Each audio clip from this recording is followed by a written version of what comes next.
Hello everyone, welcome back to SSB crack exams. मैं हूं अनुराधा और आज के सेशन में मैं आपके लिए हाजिर हो चुकी हूँ 25 मोस्ट एक्सपेक्टेड क्वेश्चंस लेके, जो आपके अपकमिंग डिफेंस कॉम्पिटिटिव एग्जाम्स जैसे NDA, CDS, FK, territorial army से पूछा जा सकता है from the topic of synonym. So ये है आज का पार्ट 1, जिसमें हम ऐसे 25 सबसे इंपॉर्टेंट और एक्सपेक्टेड क्वेश्चंस डिस्कस करेंगे। We will not only see the questions, we will know the pattern of the questions asked, we'll see also the difficulty level, and we'll also check out the meanings of other words as well, which will be there in the options. तो full explanation के साथ आज का session मैं start करने जा रही हूँ। Starting with first of all the directions. Directions पढ़ने के वक्त आपको पता लग जाएगा कि किस तरह के क्वेश्चन यूजुअली एनडीए या सीडीएस में पूछा जाता है। बेसिकली जो सिनोनिम से क्वेश्चन आता है, it is asked in the form of a sentence. That is, एक सेंटेंस रहता है, उसमें एक वर्ड अंडरलाइंड रहती है और आपको बताना पड़ता है उस अंडरलाइंड वर्ड का सिनोनिम क्या है from the 4 options which will be given to you below the question. तो आपको क्या करना है, पूरे सेंटेंस को पढ़ना है, सेंटेंस का मतलब समझना है और अंडरलाइंड वर्ड का सिनोनिम ढूंढना है। Now the most important part of this kind of questions is that even if you don't know the meaning of the word, at least you can make a wild guess out of it. आप sentence पढ़ के समझ सकते हैं कि word जो है वो पॉजिटिव कॉन्टेक्स्ट में यूज हो रहा है या नेगेटिव, या फिर इस वर्ड का क्या मतलब हो सकता है। So you can make a guess at least from these kind of question. So it's a very advantageous way in which the questions are given to you in NDA CDS examinations, and in this way you can also with your guesses correctly answer the question. Now we will start with the first question. Look at the first question. The sentence given is, the inspector was a vigilant young man. Vigilant यहाँ पे underlined है, तो आपको बताना है नीचे दिए गए 4 ऑप्शंस में से कौन सा ऑप्शन विजिलेंट वर्ड का सिनोनिम हो सकता है।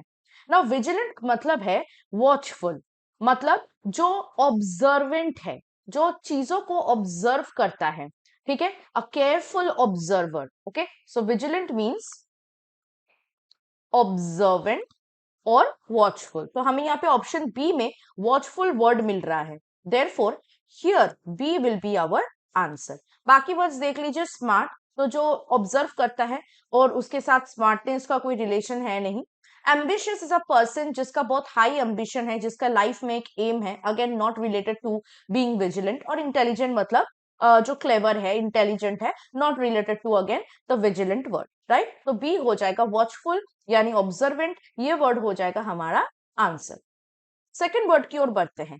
Second question, sorry, few teachers have been spared the problem of an obstreperous pupil in the class. Quite difficult है ना। लेकिन अगर आप वर्ड का मतलब नहीं जानते हो, विच आई गेस की मेजोरिटी नहीं जानते यहाँ पे, लेकिन आप सेंटेंस को पढ़ो, बहुत कम टीचर्स या फिर फ्यू प्रॉब्लम टीचर्स, यानी कोई भी टीचर्स को इस प्रॉब्लम का सामना नहीं करना पड़ रहा है। ओके, ये प्रॉब्लम से उनको मुक्ति मिला है। व्हाट काइंड ऑफ प्रॉब्लम, कि क्लास में एक ऑब्स्ट्रेपेरस ऑब्स्ट्रेपेरस प्यूपल हो। Now the thing is that कि टीचर्स के क्लास में ऑब्स्ट्रेपेरस प्यूपल नहीं रहेगा, इससे या इस प्रॉब्लम से वो लोग आजाद है, यानी this is a negative word which we can expect, right. यहां से हमें अज्यूम करने को मिल रहा है कि ऑब्स्ट्रेपेरस इज अ नेगेटिव वर्ड। अभी आपको एक चीज याद रखना है कि सिनोनिम जो आप ढूंढने की कोशिश कर रहे हो, हमेशा नेगेटिव वर्ड का सिनोनिम नेगेटिव ही होगा और पॉजिटिव वर्ड का पॉजिटिव होगा, है ना। तो हमें यहाँ पे देखने को मिल रहा है कि 4 जो वर्ड्स मिला है हमें, ऑकवर्ड, लेजी, अनरूली, साइलेंट, चारों नेगेटिव वर्ड्स है। तो कभी कभी क्या होता है ऑप्शंस में, 4 में से एक पॉजिटिव वर्ड निकल सकता है और बाकी 4 बाकी 3 नेगेटिव वर्ड्स निकल सकता है, या बाकी 3 पॉजिटिव वर्ड्स है, एक नेगेटिव वर्ड है। तो आपको बहुत इजीली समझ आ सकता है कि ये नेगेटिव वर्ड जो है ये हमारा सिनोनिम हो सकता है, आंसर वही होगा। लेकिन प्रॉब्लम यहाँ पे आता है इस तरह के ऑप्शंस में, जहां पे 4 ऑप्शंस में ही 4 नेगेटिव वर्ड्स है। So you can not do the elimination method, और गेस वर्क वहां पे नहीं चलेगा। तो मैं यहाँ पे आंसर आपको बता देती हूँ, इस क्वेश्चन का आंसर होगा सी, अनरूली। अनरूली कौन होता है? वाइल्ड, ठीक है, जो किसी की बात नहीं सुनता। So obstreperous actually means disobedient, uncontrollable, जिसको कंट्रोल नहीं किया जा सकता, अनकंट्रोलेबल, ठीक है, unruly. So C will be your correct answer. Awkward का मतलब है जिनको नहीं पता है चीजें कैसे क्या करना पड़ता है, क्लमजी होते हैं, स्किल नहीं होता उनके अंदर, तो awkward. Lazy, obviously you know lazy मतलब जो काम करना नहीं चाह रहा। और सलन, सलन का मतलब है हॉट टेम्पर्ड, बैड टेम्पर्ड, खरूस टाइप का, कुछ इरिटेटेड, इरिटेंट टाइप के जो लोग होते हैं उनको सलन कहते हैं। ठीक है, गुस्से वाला, थोड़ा अग्रेसिव। तो यहाँ पे ऑब्स्ट्रोपेरस का मतलब है सिंपली जो स्टूडेंट बात नहीं सुनता हो क्लास में। ठीक है, ऐसे प्रॉब्लम से बहुत कम टीचर्स ही मुक्त है, मतलब कि उनके क्लास में रहता ही है। सो ऑब्वियसली यहाँ पे सी आपका आंसर हो जाएगा। नेक्स्ट क्वेश्चन पे हम लोग मूव ऑन करेंगे। नेक्स्ट क्वेश्चन है, Ritu asked Rashmi not to meddle in her affairs. ये इजी वर्ड है। मेडल का मतलब है कि टांग मत अड़ाओ। Okay, that means don't interfere.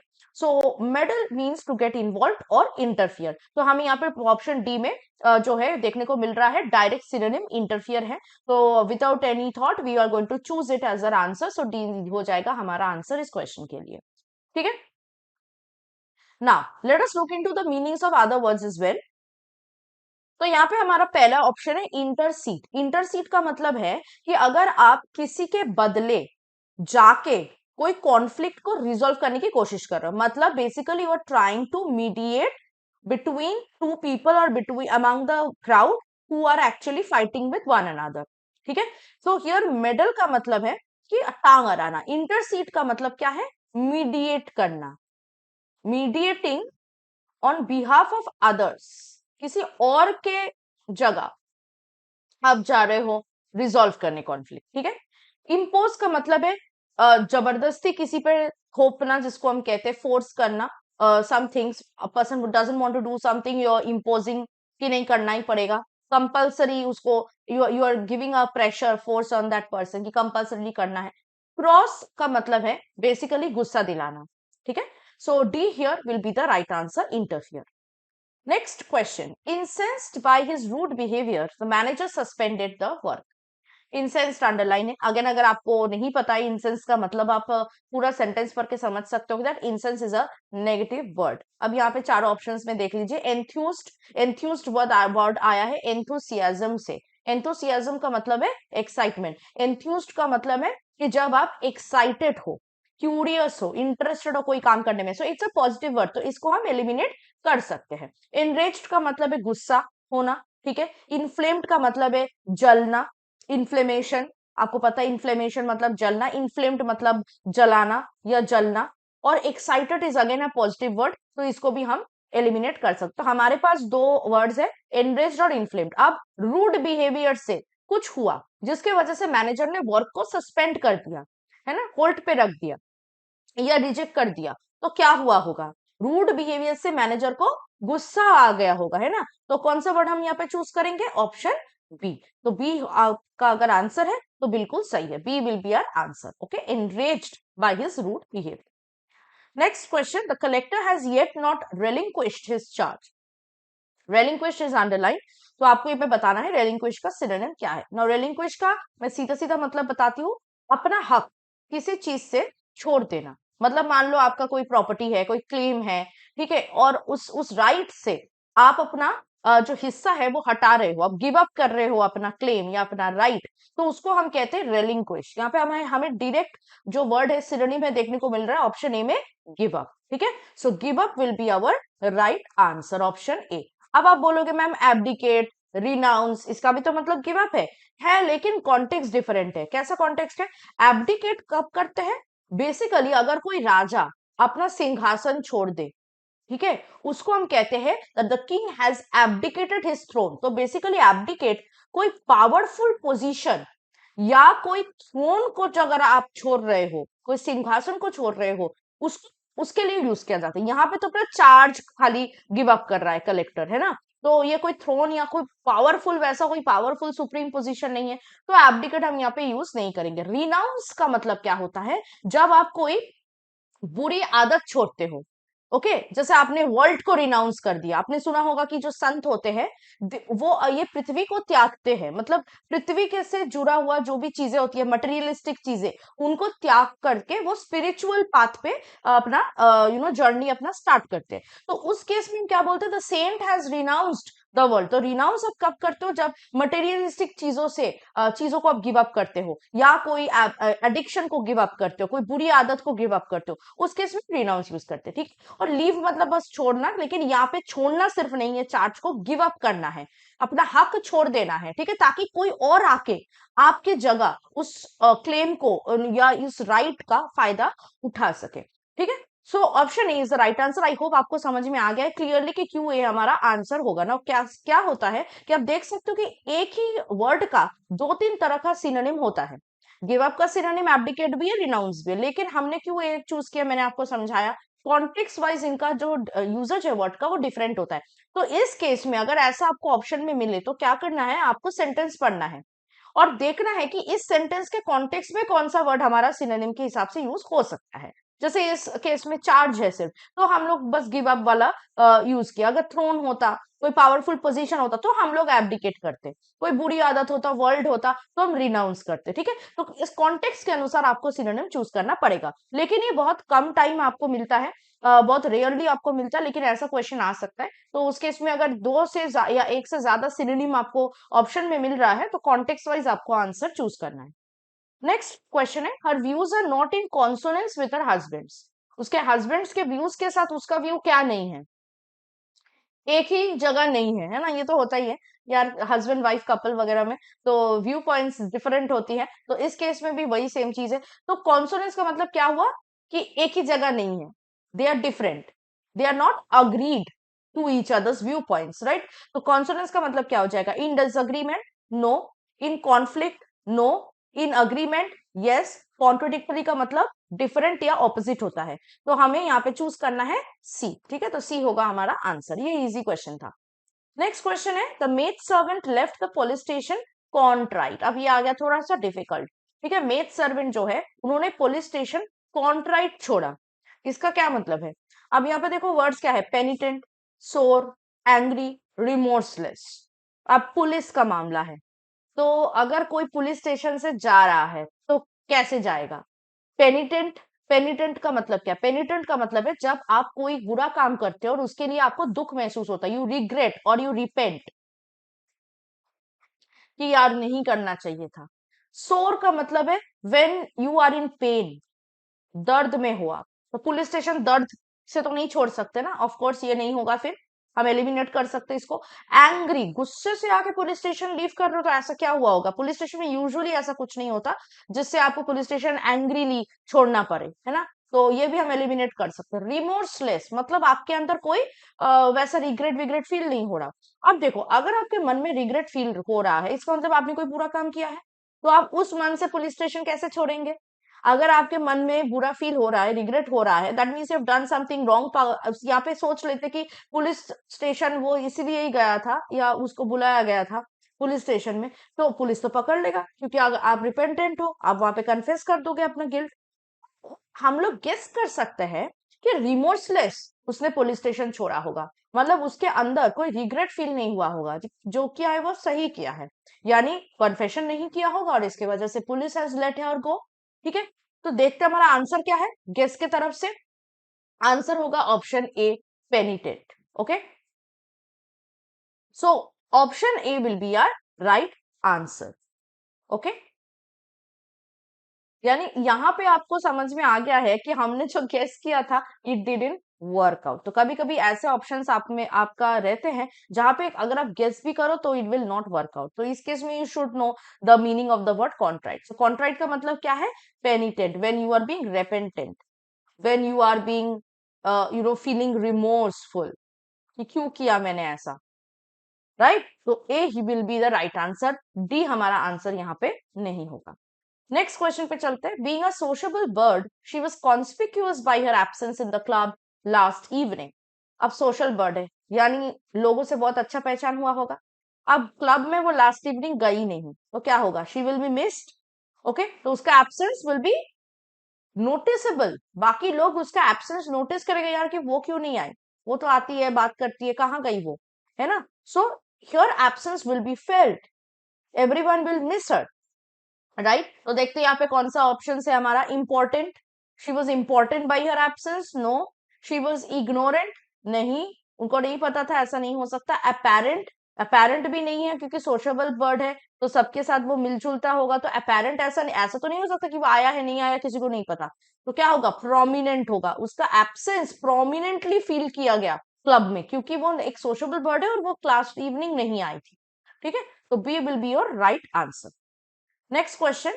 The communal politics is done imponderable loss to the unity of India. Ponder का मतलब है सोचना, imponderable का मतलब है जो आप सोच भी नहीं सकते। इतना बड़ा लॉस कम्युनल पॉलिटिक्स ने किया है इंडिया के यूनिटी के हिसाब से, तो क्या होगा, इम्पॉन्डरेबल, इनकैलकुलेबल जिसका कोई कैलकुलेशन नहीं हो सकता, इनवैल्यूएबल जिसको आप तोल नहीं सकते, उस प्राइसलेस है वो, इरिपेयरेबल जिसको आप सही नहीं कर सकते, which can not be repaired और which can not be fixed, and invulnerable मतलब पावरफुल, जो वल्नरेबल नहीं है, जो वीक नहीं है, वो कौन है, वो पावरफुल है। तो इस केस में हमारा आंसर हो जाएगा ऑप्शन है इनकैलकुलेबल।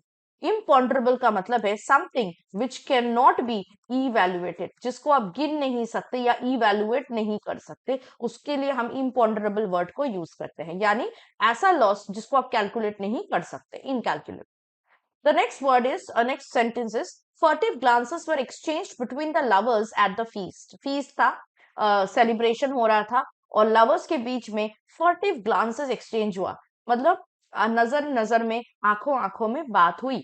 फर्टिव का मतलब है सीक्रेट, ठीक है, छुप छुप के। सो ऑप्शन बी हो जाएगा हमारा करेक्ट आंसर। यहाँ पे अननोन ग्लांसेस तो होगा नहीं, अनसस्पेक्टिंग मतलब जो कोई सस्पेक्ट नहीं कर रहा हो, वो वैसा ग्लांसेस भी, वैसे नजरें भी नहीं होंगे, क्लैंडस्टाइन भी नहीं होगा। So option B secret will be the right answer. Clandestine का भी मतलब है सीक्रेट अफेयर्स, बट क्लैंडस्टाइन हमेशा इलीगल कामों में यूज होता है। अगर आप कोई भी बुरा काम करने जा रहे हो, कोई इलीगल काम करने जा रहे हो, तो आप क्लैंडस्टाइन अफेयर्स बोलते हो, क्लैंडस्टाइन।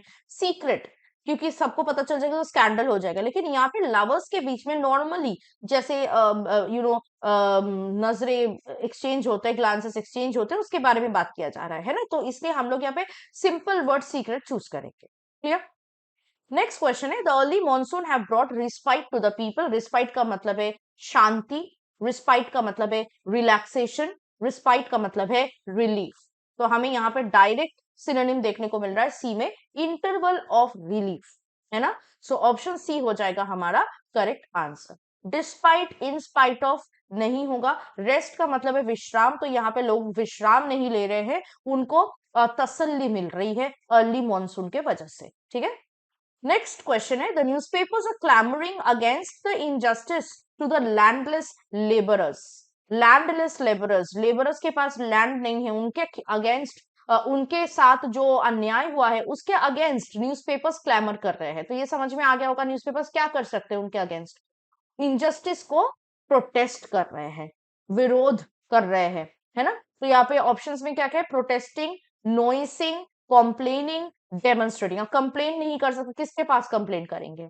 डेमोन्स्ट्रेटिंग, डेमोन्स्ट्रेटिंग मतलब दिखाना, एक्सप्लेन करना, इनजस्टिस को वो नहीं दिखा रहे, वो प्रोटेस्ट कर रहे हैं ना, हमने जैसे बोला विरोध कर रहे हैं। So option A is the right answer. Noising का कोई मतलब नहीं होता इस केस में, ठीक है, बी में। नेक्स्ट क्वेश्चन है, honest officers find it difficult to attune themselves to corrupt bureaucracy. Corrupt bureaucracy के साथ जो मतलब ऑनेस्ट ऑफिसर्स होते हैं, वो खुद को अट्यून करने में डिफिकल्ट डिफिकल्टी फेस करते हैं। तो अट्यून करने का मतलब क्या हुआ, मिला के चलना, मिला जुला के चलना, यानी another word for it will be adapt. Tune तो होगा नहीं, ट्यून हम रेडियो वगैरह को ट्यून करते हैं, या जो म्यूजिकल इंस्ट्रूमेंट है उसको सुर में लाने के लिए ट्यून करते हैं, तो ट्यून हमारा यहाँ पे यूज नहीं होगा because it's not a musical instrument. Harmony का मतलब है शांति, पीस, तो यहाँ पे शांति तो नहीं कर सकते क्योर आप ब्यूरोक्रेसी के साथ।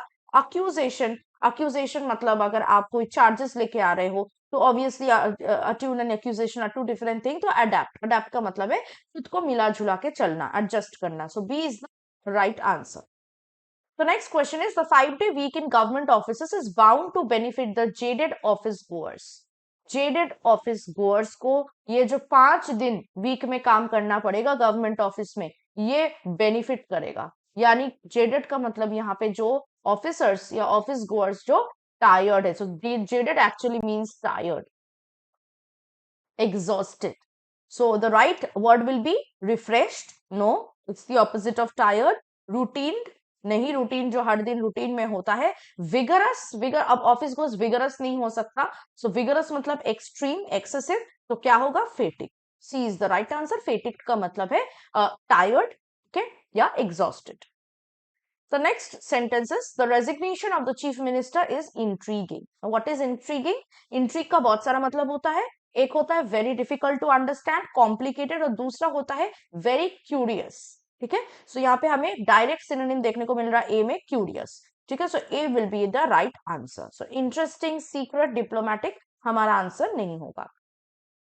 The next question, there was no ostensible reason for her being angry at her husband's remarks.